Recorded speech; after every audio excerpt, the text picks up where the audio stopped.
the sunset as the sun rise. Still got the anchor light on.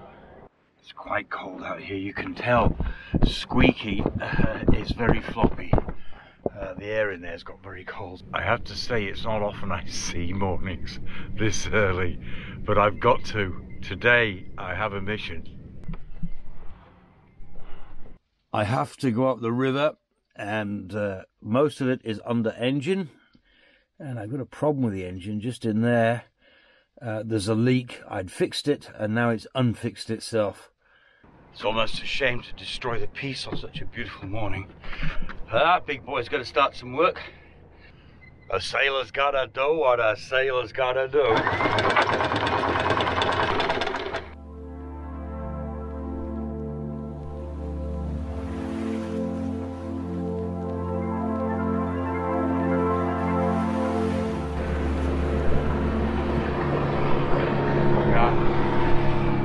No waving or anything.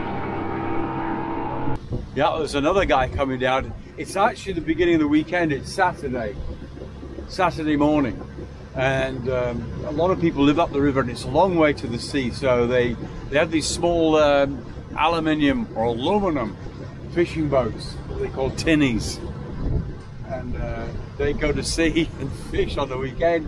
And it's a long way down there, so they're giving it some juice.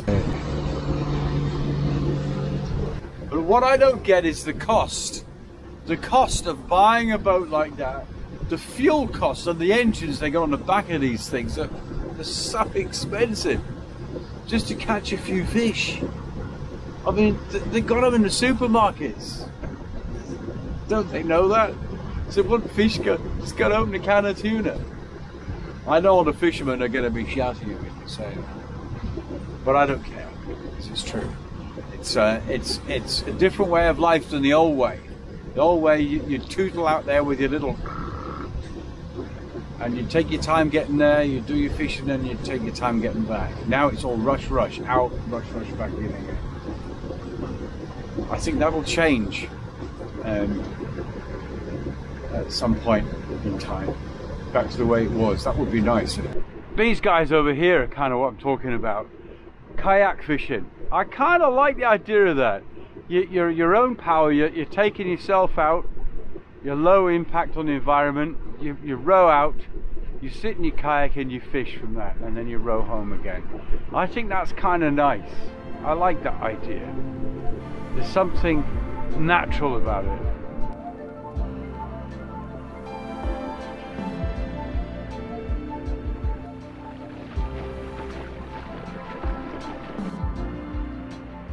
I so love it when I come through this bridge. You call them on the radio. It's like having a bit of power. Get a bit closer. A bit of power. The power to stop the traffic and have this massive structure open. Just at the command. Please, can I come through? Always super nervous about going under lifting bridges, especially last year. Friends of mine on a boat called Bagheera had a bridge just like this one come down on them. It closed as they were going through in South Africa. Lost their mast, their rigging, and they were lucky they weren't killed. Just go hard in a bit.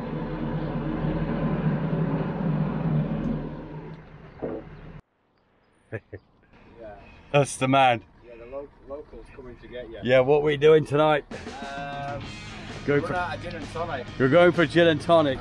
Oh, look at this. This is Red Dog, is it? Yeah, these are my cocktail shorts. I've got my cocktail shorts on. You're looking rather, you know, ensemble. But yeah, you're green and Yeah, I'm pretty mismatched here. It's gonna get cold on the way back.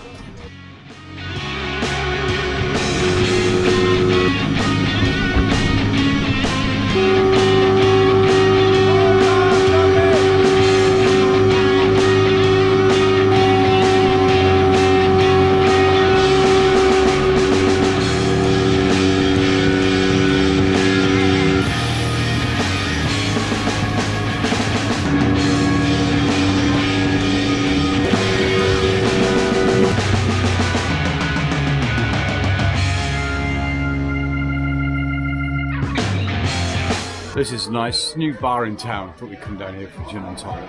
I've got to say, the sun's going down. It's absolutely freezing out here. Cheers.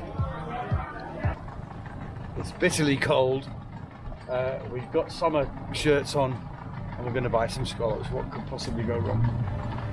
Took a detour to have a look at these.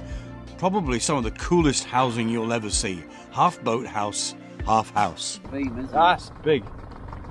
And this fella here, that is. Oh, look you big. See that? Oh yeah. But look at that there. That's a classic. That's a classic old whatever it is. They're beautiful. These Raffles. Wasn't he a burglar? Yeah, he was.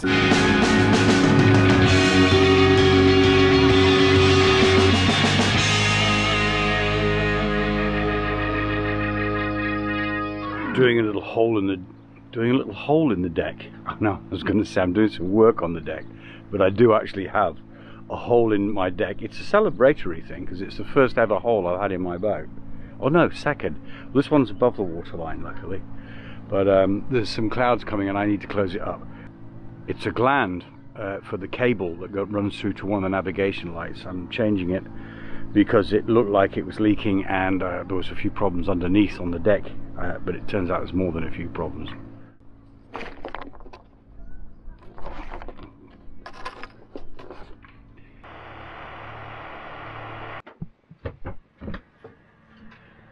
I'm on fire watch down here. That's normal practice when you're welding. You have somebody down below watching, got a lot of insulation which I've cleaned back, but nevertheless there's a big healthy glow up there and the odd flame. So it's like I'm watching this. We don't want any fires on this boat. Thank you very much. Yeah, I'm watching all the insulation in here. I've cut it right back, but it's still glowing a bit.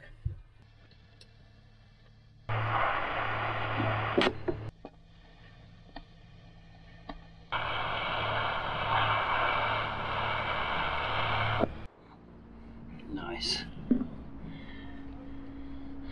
Well, that's a feature. That's going to be a little feature, slightly risen up with the new cable gland on top. Gonna look good. Then all of a sudden, coming up the river was a ghost from my past. It hit me like an emotional brick between the eyes. To make you understand what I'm saying, I have to take you into the past. England, 2015.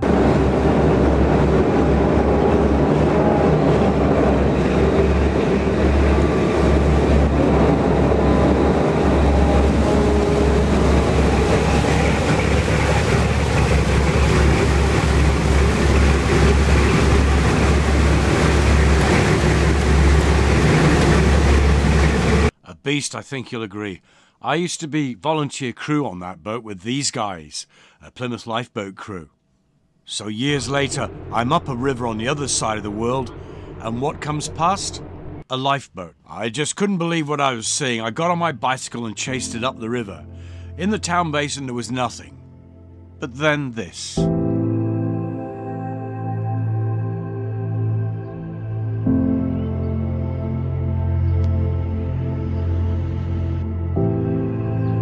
This is special, mate. Oh.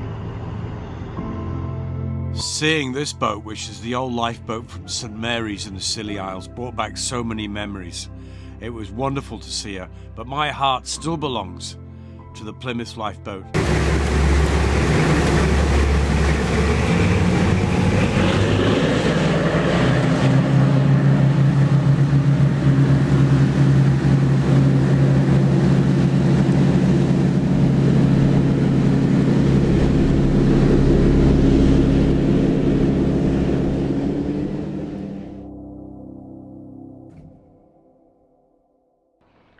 Seems a shame to drill a hole in my nice deck, but that's what I've got to do. Got a cable here that runs through the deck normally, and it rusted out. So I've had it repaired, and we're going to put that gland in there, which means I've got to drill through probably the nicest part of the boat. And that's looking so fresh and wonderful compared to the rest of the boat. The cable that runs through the deck at that point powers that light, so it's an important piece of kit. There's just so many things that can go wrong when you do this. Right, this is a perfect deck, and that's stainless steel I'm going to go through now. Here goes. About 2 hours later, lots of swearing as usual, and the finished product. Interesting project today. That's my new toy. It's a big ass fuel pump. Well, for diesel, not for gasoline, petrol. The boat, as you know, runs off a jerry can at the back there. That system I've had now for a while, since the main fuel tanks fouled up on me. The fuel tanks are built into the boat, which is a bad way of doing it. It's an old-fashioned idea that I used to use on ships, and they don't last forever. And yes, it's all messed up. You'll see now when I turn the power on, we're half full of fuel in the internal tanks on the boat. That has to be something in the region of 100 litres or something. I can't remember what the actual total tankage is on this boat. But I'm going to pump the fuel out because it's been in there 3 years. I've already got some out and it doesn't look very nice. It might have bugs in it, I don't know, but it's coming out of the boat. It's dead weight basically. I'm lugging around 200 litres of, or at least 100 litres of fuel that I'm not using anymore. So it's got to come out. The thing is what to do with the fuel. Somebody was throwing these out. I reckon they're about 25 litres. They're bigger than the standard 20 litre ones. And they're a bit dirty inside, but it doesn't make any difference. The fuel that's going in there is never going to be used. All right, here's my workstation for the next, I don't know how long. Take the pipe, put them in there, and then we're all set. Connected down there, connected there. Right. See what happens. This is scary. This is a big old powerful motor. Whoa. Right, it's coming. Yeah, is it going? Yeah, there we go. That's the colour of the stuff. What turned out to be 140 litres of dirty diesel oil was taken by a friend. She used it on a tractor in her farm after cleaning it. It's that time again to do some more restoration on the boat. Little bits here and there.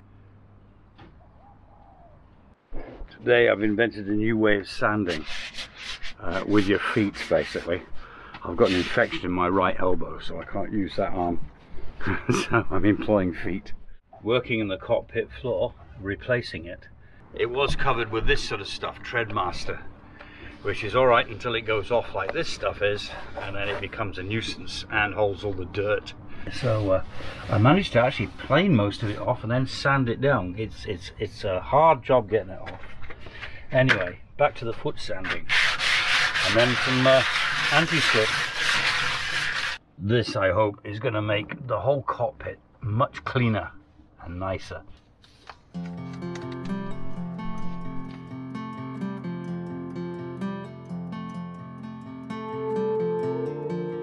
The good thing about modern weather forecasting is it's fairly reliable. So when we got messages coming through of a cyclone on its way down, everybody was out re-roping their boats. That night we did get a bit of a blow, took out one of the pilings, but apart from that everybody was okay. So next day I went to see Rick, see what he was up to. This is a little mini bowsprit.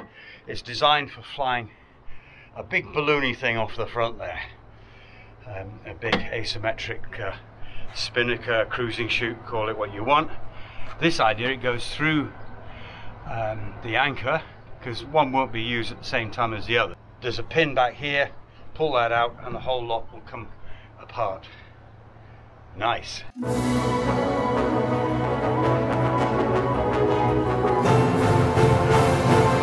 Please forgive me for the tacky sound of music bit there, but I couldn't resist it. I was up country on a piece of land owned by some friends of mine.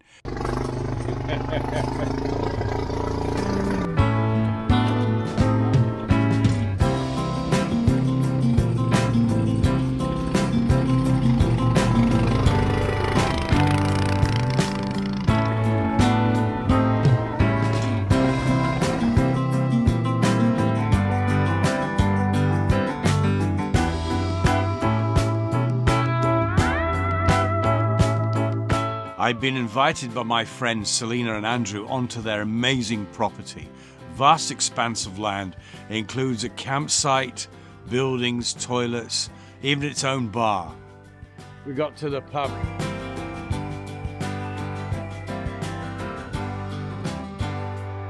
Whoa, A real log cabin. This has got to be the toilet. Yeah. And that's your view from the dunny in the morning. And that's the shower, I guess. Ooh. Oh, well, that is. Oh, yeah, there's a bath under there. There's a pig there. I was honoured to be asked to sign the building, which of course I did. So if you're ever up that way, look out for the old Sea Dog logo. There's the galley. There's the galley. There's all kind of work that's ongoing up there. The guys are really making an incredible effort. Basically, the whole place is a playground for adults, including this. How's this for a treehouse? This is superb. Whoa. I could live here.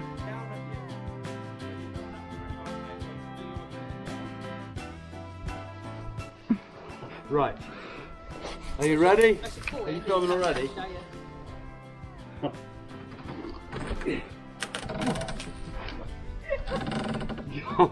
Oh my goodness. I'm the king of the swingers, Jungle VIP. I got to the top, I'm going to hit that tree, so I'm getting up right now. So I've been privileged to have my own room, or my own tent. This is absolutely brilliant. There's a whole bunch of people here.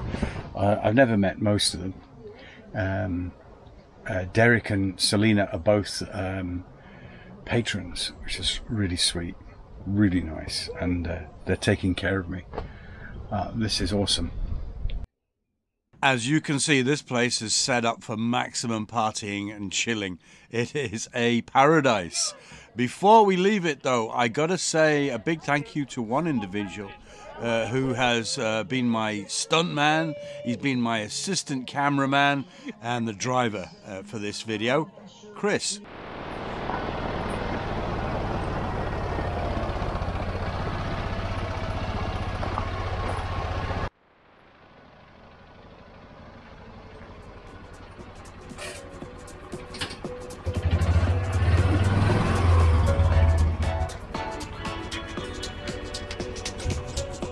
There you go. And how old are you? 10. 10, and he's driving that. There you go, mate. You're in the video. Superstar. If you've enjoyed the video, I would love you to subscribe. And if you press the little bell button, you'll be notified every time there's a new video. Next time around, I'm going to be taking the boat out of the water just for a short period to spruce her up ready for a tour. Yes, we're going on a sailing adventure. Join us next time on Adventures of an Old Sea Dog. Until then, thank you for watching. Take care.